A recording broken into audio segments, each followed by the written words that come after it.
Pessoal, não vamos esquecer de acionar o sino. Lá, combatentes com a Norte da Guerra.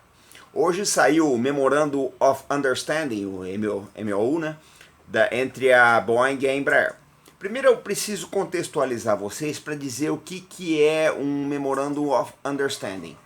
É um documento que é usado ou entre governos ou entre empresas e é muito comum na indústria aeroespacial, principalmente na parte de defesa, tá? Então o que acontece? É um acordo entre as partes, né, dizendo que elas têm uma política comum, estão acertados em determinados pontos, né, e pretendem prosseguir em função disso. Agora é lógico, esse MOU ele não é decisivo em termos de acordo das duas empresas. Os especialistas que nós temos visto aí nas nossas pesquisas apontam que um acordo definitivo ainda leva talvez um ano para sair, deve ser coisa só para 2009. E até lá eu lembro que devem estar previsto, o mercado está prevendo muitas turbulências aí. Primeiro, pela oscilação do dólar, segundo também pelas nossas eleições, que ninguém sabe que rumo que as coisas vão tomar no nosso cenário político. Agora, eu já fiz vários vídeos aqui no canal, pessoal, falando desse acordo entre a Embraer e a Boeing, né? O fato é o seguinte, tudo começa lá atrás com o acordo entre a Bombardier e a Airbus, tá? Esse acordo entre as duas grandes empresas tornou o cenário aeronáutico muito competitivo e a Embraer foi obrigada a se reposicionar. Talvez, é só uma hipótese, o ideal seria que a Embraer não precisasse se aliar a nenhuma empresa. Mas é muito difícil isso acontecer, pessoal. Se vocês olharem aí, eu coloquei no outro vídeo, o histórico das companhias aéreas, vocês vão ver que grandes companhias não existem mais. A McDonnell Douglas que fazia o Phantom, tantas companhias grandes aí não existem mais nos Estados Unidos hoje, é Boeing e Lockheed, né? As grandes mesmo do setor aeronáutico são essas duas. Tem algumas empresas de helicópteros. Mas o fato é que o mercado ele caminha para fusões e aquisições. O mercado aeronáutico é um mercado muito difícil. Existia até uma máxima da aviação muito interessante, né? Que se alguém consegue fazer dinheiro com uma companhia aérea, tem que ser parabenizado, porque é muito difícil. Tem outra piada também que eu gosto muito. É que a melhor maneira de você fazer $1 milhão é pegar 1 bilhão e aplicar numa companhia de aviação, numa companhia que trabalha ou com fabricação de aeronaves ou com um transporte aéreo, porque é um mercado muito sujeito a turbulências, muito sujeito a oscilações, ele depende muito do preço do combustível, enfim, de diversas variáveis da economia. Bom, em termos de Brasil, o governo já sinalizou que é favorável a esse acordo, ressalvadas algumas seguranças para o Brasil, principalmente em termos de defesa, né? Então o acordo entre a Embraer e a Boeing, até onde se sabe, esse Memorandum of Understanding aponta nesse sentido, a defesa vai ficar fora disso. Esse MOU aí prevê uma nova empresa, uma terceira empresa, né? Que a Boeing entraria com 80% do capital e a Embraer entraria com 20%. E a Boeing parece que vai pagar aí uma coisa aí de uns 4 bilhões de dólares, mais ou menos, quase isso, para a Embraer. Tem gente que está dizendo aí que valeria muito mais a parte da Embraer do que isso. É possível, pessoal, mas nem sempre o mercado ele premia aquilo que tem efetivamente um valor. Tá? E as circunstâncias, elas apontam realmente por uma situação mais, uma espécie de deságio nesse investimento. Talvez haja uma joint venture militar também.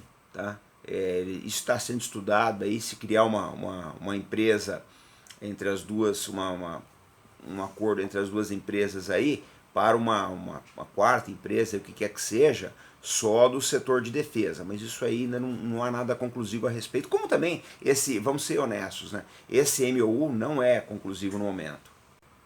Bom, a apreensão, vamos falar de algumas apreensões do mercado, né?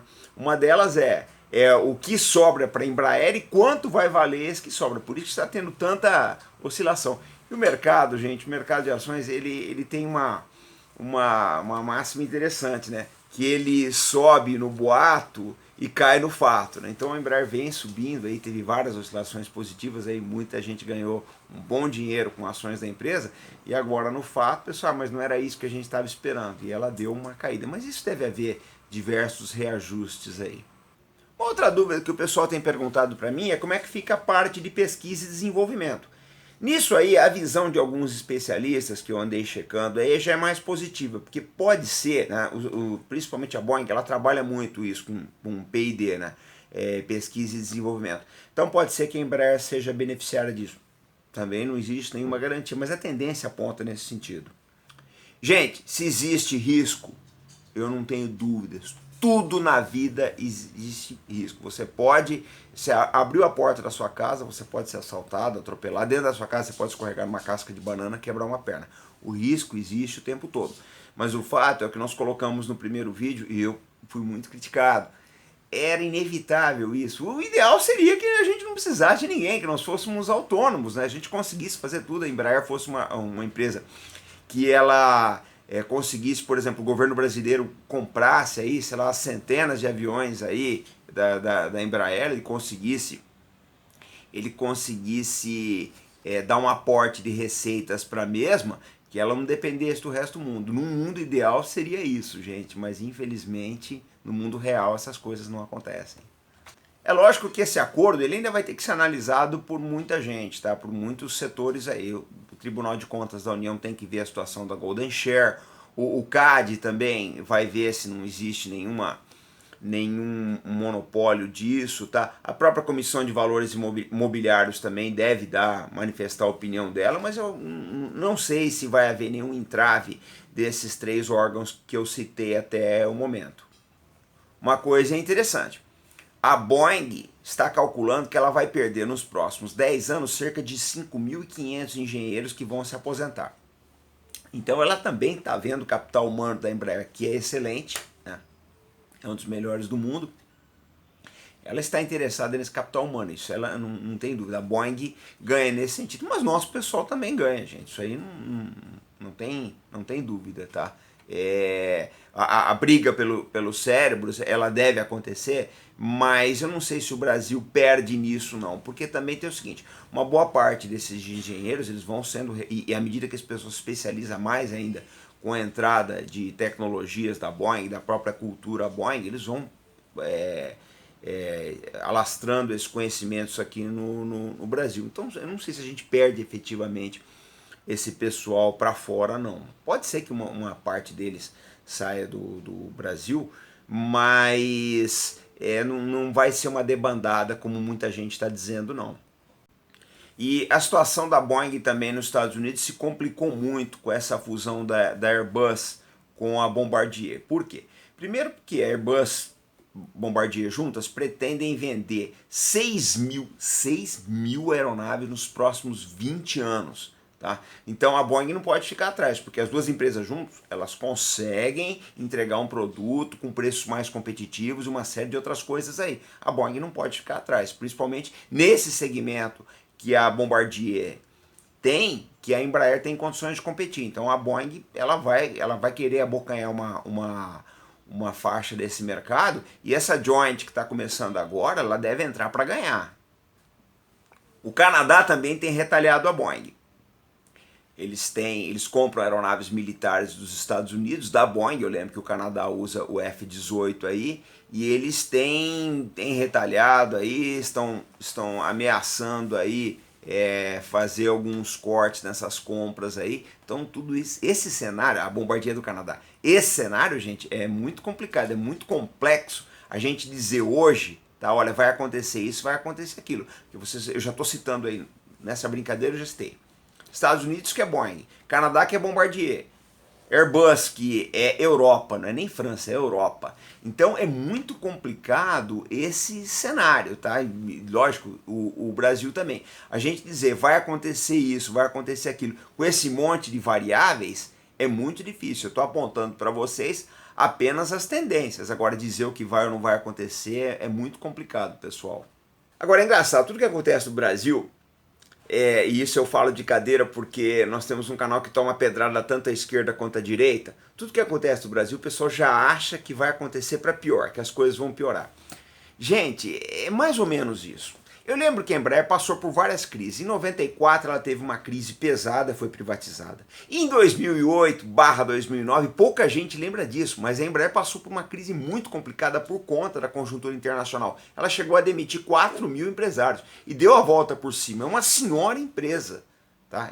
Tem uma cultura empresarial fora de série, uma cultura de trabalho, tá? Um padrão de excelência. Eu digo isso, posso falar isso aí com uma certa vivência, tá? Porque eu trabalhei com a Embraer, eu trabalhei no projeto do jato Skyhawk, tá? Da modernização do A4 Skyhawk da Marinha, e volta e meia a gente visita lá a convite, uma série de outras coisas. Então eu acho que a Embraer, o conselho de diretores da Embraer, eles sabem o que estão fazendo. Eu acredito o seguinte, óbvio, vão haver problemas, acontecerão, mas eu acho que a Embraer acaba fortalecendo, é muito cedo para dizer, mas eu acho que a Embraer acaba se fortalecendo com isso, a tendência é essa.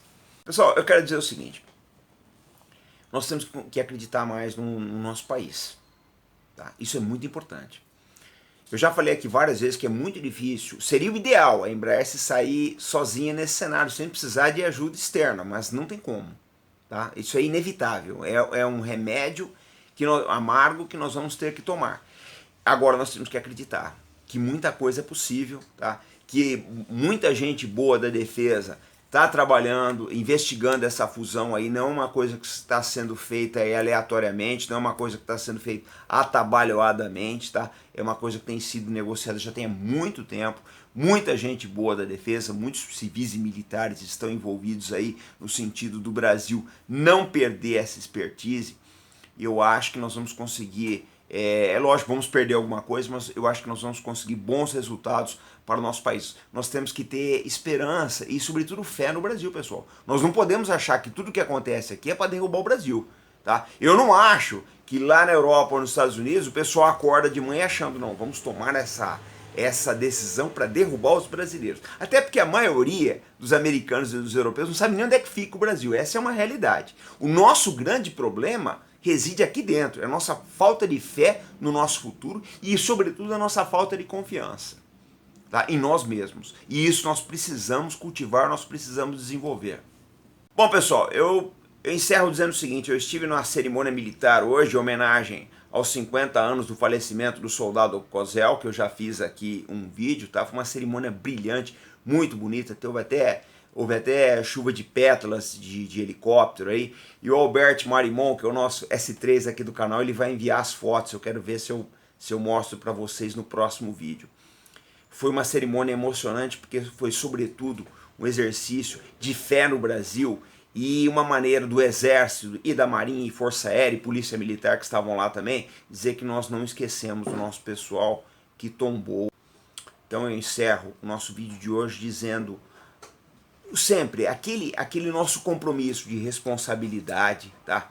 Compromisso e fé nesse país maravilhoso. Eu acredito que aconteça o que acontecer, tome o rumo que tomar a Embraer, nós vamos conseguir grandes coisas. Então, até o nosso próximo vídeo, pessoal.